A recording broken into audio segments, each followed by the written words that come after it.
Criteria number 8 is showing us your ability as an IQA to review the standards of assessor feedback to the learner. So for this criteria, you can review things such as marking. It could be written feedback, observation report feedback as well from the assessor to the learner. So it's all about the written feedback elements, okay? For this criteria, it stems directly from the sample plan. So our two sample plans, you are going to pick out 2 pieces of learner work for each assessor. Do feel free to put your original copies of the learner work into this folder as evidence that you have reviewed them.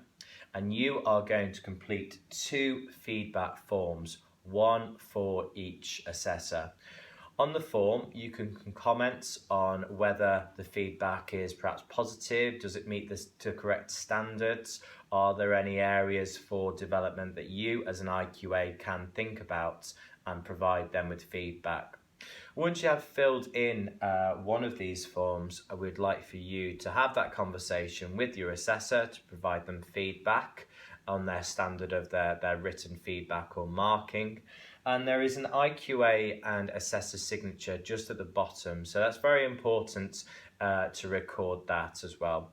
But just to reiterate, we'd also like to see the original copies of the learner work that has been marked by an assessor or teacher. So you may have to scan your original copies to this e-folder.